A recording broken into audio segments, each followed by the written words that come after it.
What you're about to see is non-corporatized, independent activist news coming to you from a community art space in Washington, D.C.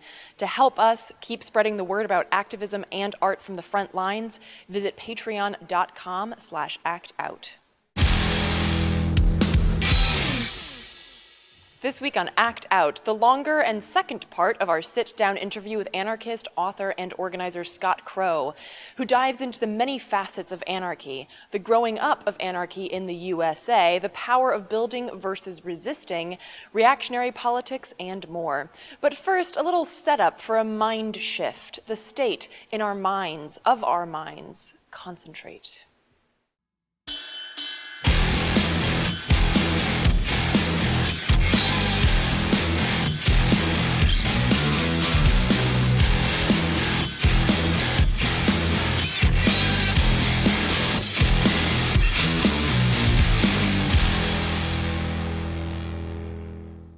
Concentrate, concentrate.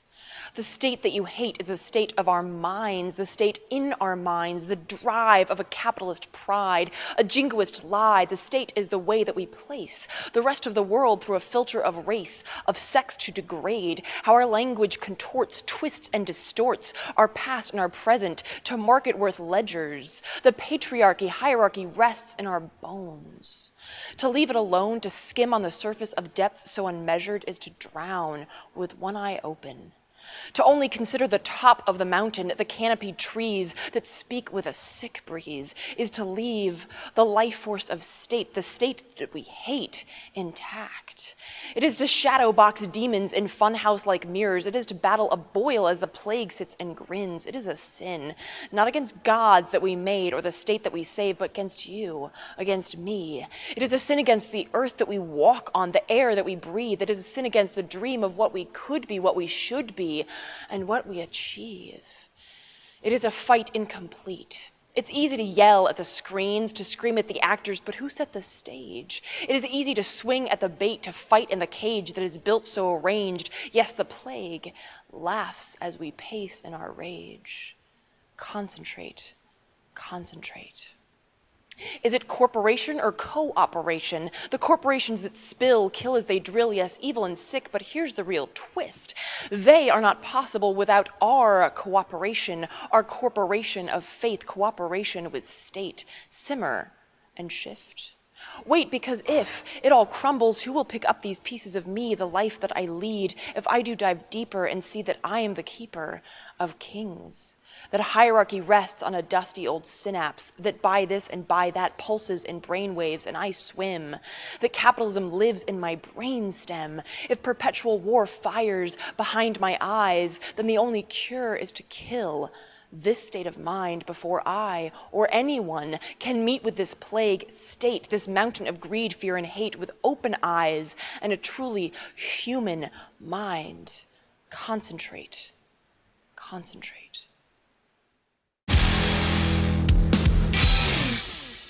Hopefully your mind is now slightly shifted to consider the state in the state of our minds, and therefore it's ready to dive into anarchy. Last week we aired a short preview of our conversation with anarchist, author, and organizer Scott Crow. Now to build on that and take us into a deeper understanding of anarchy and all the pro-alternative, anti-systemic ideas that go with it, here is our special second half extended interview with Scott Crow. Take a look. What we're seeing is anarchy grow up in the United States for the first time since the early 20th century. Anarchy rose in the United States in the early 20th century a lot. It was mostly immigrants from Europe coming over to do it, to start it, and then people from Latin America. But then around 1915, 1920, they started to expel people. They went after anarchists before they went after communists. And it basically decimated between the state and big C communists. It kind of killed anarchy in the United States. And a few people just kind of, all through the 20th century, just kind of kept it alive. And it resurged back in the 60s, but not really that much. But really resurged again in the 90s through animal liberation movements, the radical animal liberation movements, and through the radical environmental movements. That anarchy really started to take root. Again, there was people, I'm not saying that anarchy was gone, but people were starting to really rebuild it. And then you have Seattle, the World Trade Organization met in Seattle in 1999.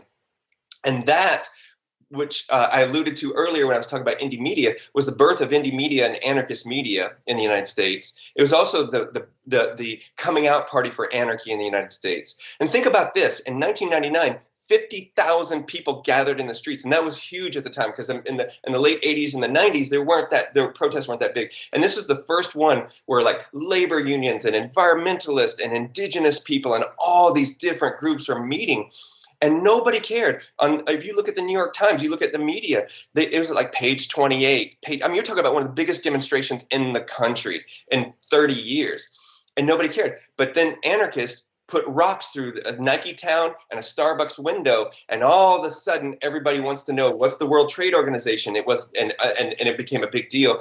What was anarchy and what's the Black Bloc? And so then, since then, really what you have seen is anarchy growing up in the United States in the last 16, 17 years, really growing up. There's more anarchist literature than there used to be ever. I mean, like when I got into anarchy in the mid 90s to the late 90s, there was literally only books from the 60s. There was very few things that were contemporary written. Now there's hundreds and hundreds of books, if not thousands, and there's in English, and then there's literally hundreds of websites and thousands of zines that just did not exist before. And so, and I think that it's pushed along because let me back up for just hold that for 1 second. But movements, can you see my hands? So movements do like this. So movements have flashpoints that rise up and then they go back down, and there's lulls in between. And the lulls doesn't mean nothing's happening, but it just means that it's not even like that. And so like things like World Trade Organization, the alternative globalization movement, the anti-war movement. These are the ruptures that happen, and then we have the stuff that comes up. Well, anarchy has gotten bigger and bigger as the spread of ideas have really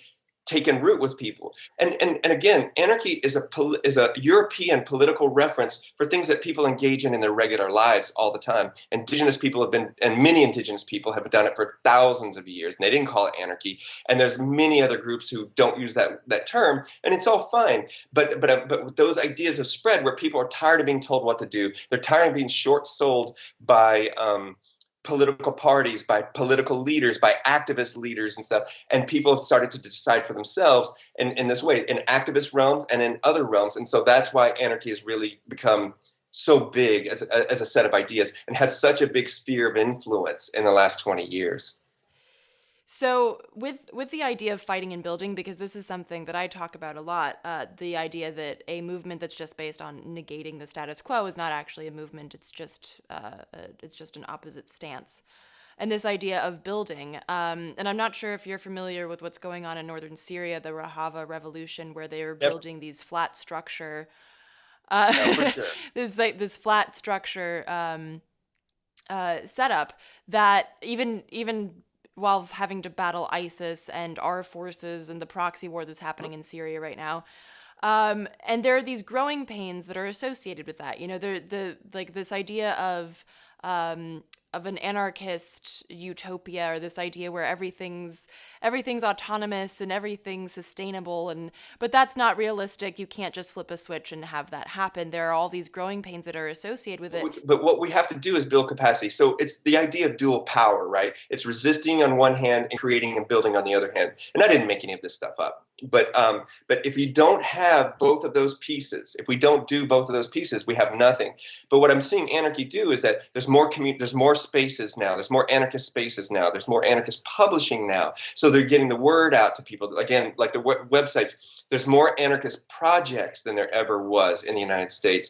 And then we have this new thing that's been happening where disasters in all their forms, whether it's economic, ecological, political, necessity changes the way that we engage faster than anything, right? And again, we can't force it, but if we build capacity, which is what we're doing by building spaces, communities, community gardens, free clinics, things like this, that's building capacity for when the next disaster strikes, right? Whether it's war or whatever it looks like, that disaster. And so when we're just in the early stages of all of that stuff now, of building capacity. And again, more projects than we had before, but still a lot of growing up to do.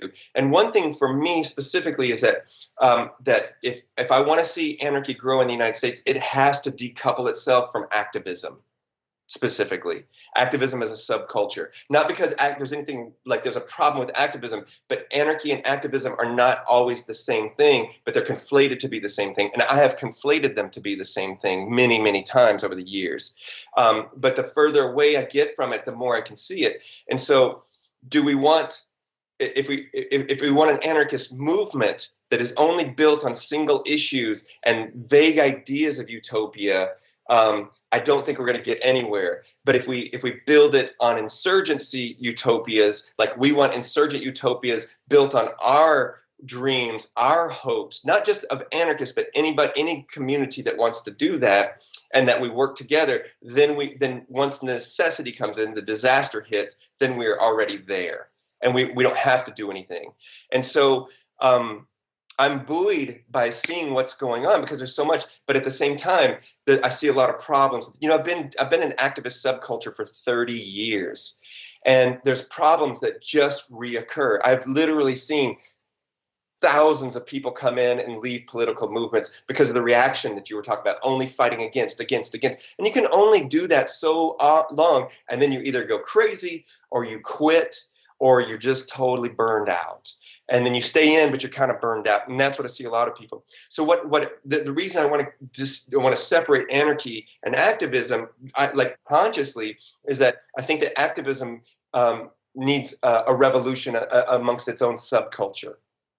Activism overall needs a huge, huge, huge revolution of its own inside multiple revolutions to break it apart and go, what is working, what is not, what are the problems that we're having that we don't revisit? Because the issues you're talking about, I was talking about I wasn't, but everybody's talking about in 1985. 1991, 1995, 1997, 2001, 2000. We're still in the same cycles. What's also interesting with that is it sort of speaks to this idea of the because anarchy as a political theory has some of the best analysis of particularly historical pitfalls. For example, like the Russian Revolution in 1917. The best explanation of that I ever read was on an anarchist website of why that failed. Right. And this seems to be something that that happens a lot, is that anarchists give these brilliant, because it's sort of like atheists. They've read the Bible and so they see the bullshit. That's why they're atheists. Exactly. Anarchists have done all of this like political research, and so they're like, oh no, I see what happened here. And so how does that, particularly in the US, when so much is, and this is an activist conversation that happens a lot too, so much of your energy is spent trying to survive, and part of that is of course building and fighting, but how do you carve out that space to create these autonomous communities or ungovernable pockets inside the biggest empire in the world? I'm going to say this very trite phrase, but the points are very salient in it. Dream the future, know your history, organize your people, and fight to win. If we use that framing, then we are there. But what we never do, is dream of what the future can look like. That's what was so amazing about the Zapatistas when they rose up in the 90s, is that they offered a dream. They said, we are dreaming the future, and now we're trying to live that dream as much as we can. We don't, as activists in the United States, don't do that at all. We are so busy resisting, rebelling, resisting, struggle. Look at the language that we use. That's all we ever talk about. When I ask people, I speak to thousands of people. And when I'm in a room full of hundreds of people and I say, what can we do? Nobody can dream beyond a year or two or a campaign. It's hard for people to go like, well, what could it look like in 5 years? What could it look like in 10 years? And I don't say that we're building a master plan. This is not like planned economies and things. I'm just saying, like, but what do you want? Because if that question, what do I want to do and how do I want to get there, is a much different question and puts me on different paths than saying, I have got to resist this. I have to struggle against this. Because what happens is that we become the fire brigades and we just end up putting out fire after fire after fire. It's not just anarchists. I mean, activists are doing this too. Because I think you're absolutely right. Like, anarchists were able to dissect it. But I think right now, as part of growing up, there's a lot more being written now about what the future can look like. I know there's a whole new body of work that's emerging about that. What do anarchist visions of the future look like? And they don't all agree, which is fine also, but at least people are beginning to think about it. Whereas for since I've 30 years I've been in, nobody's actually really, I've asked that question for so long and nobody wanted to do it, which kind of drew me to anarchists, because anarchy, because I rolled with communists and socialists for so long, for decades. But anarchy actually began it was the only philosophy or political tendency that kind of even asked those questions, even if there weren't very many people asking it. And again, outside of planned economies and planned, like planned structures, I'm not talking about communism. I'm not saying like 5-year, 10-year plans. I'm more abstract than signposts. And if I could say just one more thing, is that I think one of the problems in the United States too is that we many times the people who are engaged, whose emergency hearts are flushed in full action, cannot see themselves as more than voters or consumers or activists in a spectrum. But I'm saying between those three, there's so many places we can go that we haven't even opened yet. And I'm not making this stuff up. I'm not the only one, but I'm just a big advocate of that. Because I want the same thing that you want, the same thing that my mom wants, the thing that other people want. I want a world that's better. I want worlds that are better for everybody on their own terms, that aren't that we're not competing for resources, that we're not killing the planet and the non-human animals and us that are on it. And I think part of that problem is, and, it's something that I've run into as well, is the idea that people just don't have the language to even think beyond what they've been, inside the confines of a capitalist commodified system. They've been taught to think this certain way and use that sort of language and attach themselves to these ideological buoys, whether that be Democrats or Republicans, or even things like socialism and communism, because, each ideology comes prepackaged with a self-preservation mechanism, and it's very difficult to Absolutely. release yourself from that. And I'm curious to hear your thoughts on that too, because is anarchy in that same way? Is anarchy something that you might find yourself attached to that ideological buoy, and then in that space find yourself stuck in a certain way of thinking and not open yourself up to new information or facts and things like that? Oh my gosh, you're totally an anarchist. That's totally, absolutely true. Yes, it's the difference between the ideas of anarchy and anarchism. Anarchism becomes anarchist movement. Anarchism becomes ideology. Anarchism becomes rigidity. And I know that people use it as a shorthand. So again, I'm parsing words here. Anarchy is open, living, dynamic, open-ended political reference for what we do. And anarchy is challenging. Like even in anarchist circles, I'm an outlier because of the way I see the world, right? One because the movements are so young generally, like not just in age, but in political development or in philosophical development. But there's a few of us old guys that are around, and but I embrace a broader spectrum of anarchy than a lot of people. A lot of people get one flavor of it and they want to stick to that, and they become rigid. They do to become ideological. And a lot of times what I see in the United States is it's tied to activism. The morality and activism and the morality and anarchism are very similar. And I'll be honest, this is stuff that, like even considering myself an anarchist for the last 20 years, that I didn't really start sorting until about the last 10 years or 8 years. I really started to because I've been so steeped in activist subculture and anarchy that I just saw them as the same. And now I actually can see them as different. But I want to get away from the ideology. I want us to challenge our assumptions. So to imagine worlds that are beyond our imagination. And so, how do you feel about that? I mean, part of it is obviously education. You have to educate people to think outside the confines of where they're at. But how do you talk to people? Because language is so powerful. And people hear the word Hmm. anarchy, and even if they agree with you, they just shut off. They're like, oh God. Like, if I were to say that to my mother, she'd be, well, maybe not her, but somebody else, to be horrified. It sounds like you're going to go break shit and throw Molotov cocktails at babies or whatever. How do you talk to people Yeah. about something like anarchy and quote unquote, like meet them where they're at as opposed to where you want them to be? One, it doesn't matter whether we call it anarchy or not, or anarchism. I give no shits about that. In fact, I fucking hate it. We called it blue potato. I'm very cool with that. what it matters is how we engage with each other and how we do these things, and the way that we see the world, the broad spectrum of seeing the world. The second part of that is that I think that we should stop trying to convert people. Fuck, man, we're not a religion, man. Not just anarchists, activists, anybody. We don't hold any moral authority over anybody.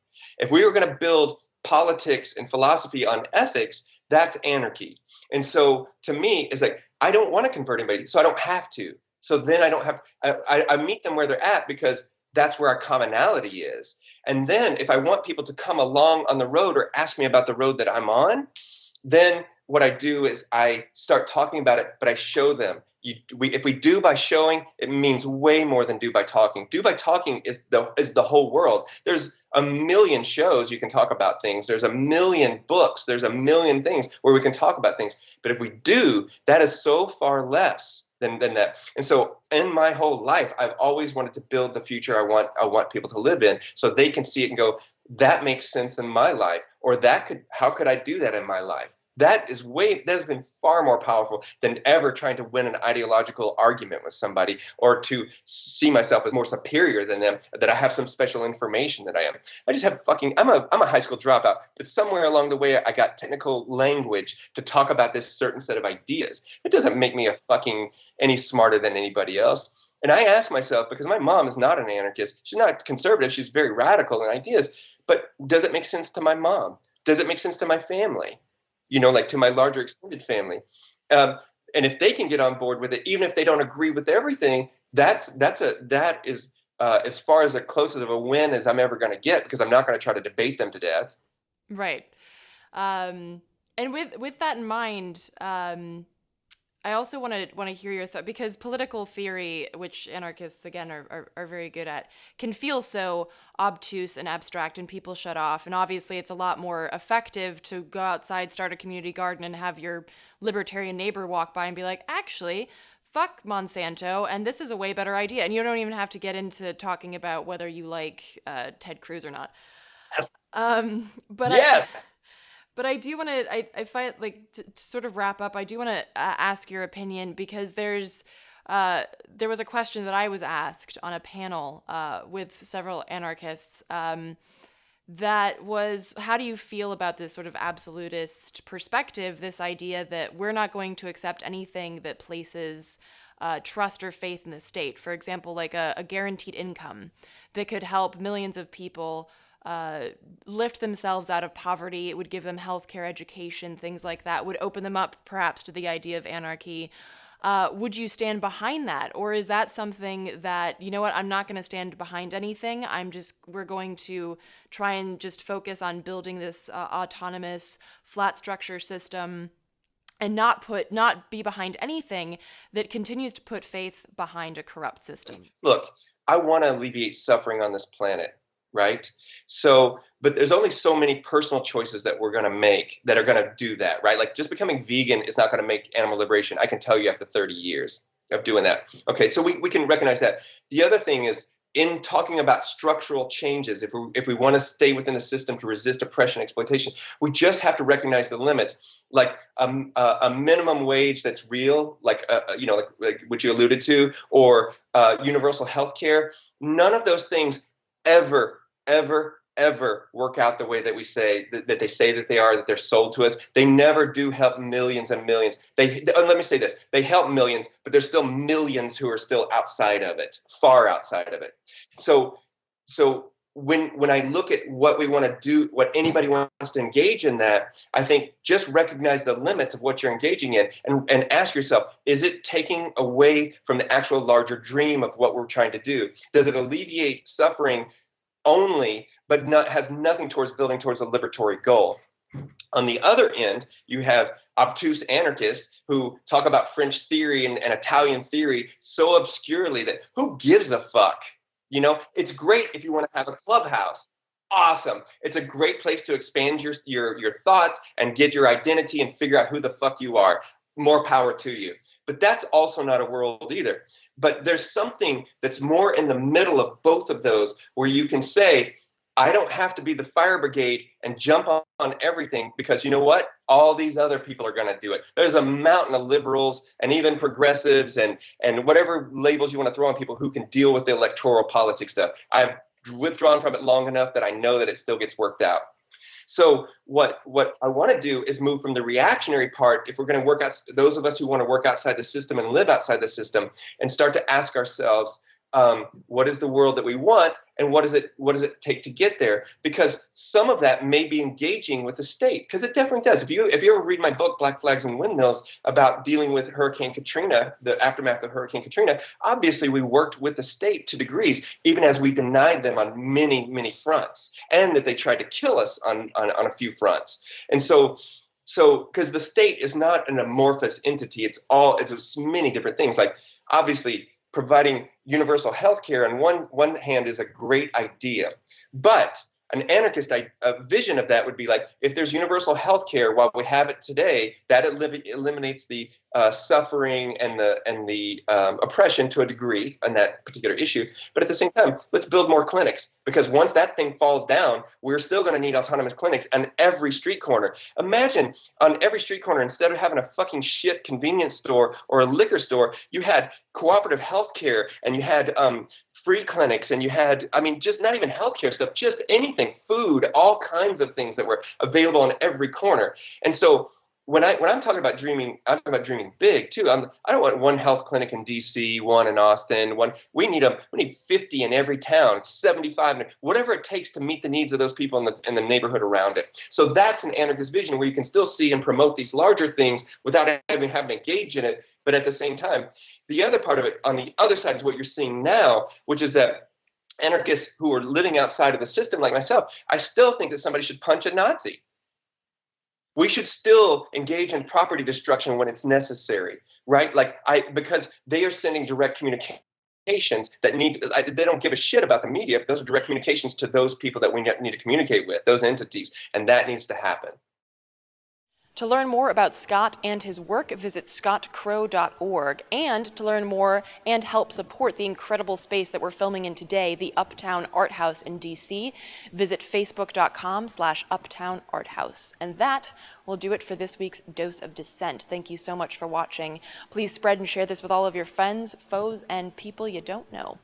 Check out The Last Slide to see the sites mentioned this week, and be sure to follow us on Twitter, Facebook, and subscribe on YouTube from the Uptown Art House, an oasis of art, organizing, and community right in the middle of the Devil's Den. Good night and act out. And real quick, to keep independent, non-corporatized media like this show going, donate at Occupy.com/donate. If you'd like to donate directly to Act Out, visit Patreon.com/actout.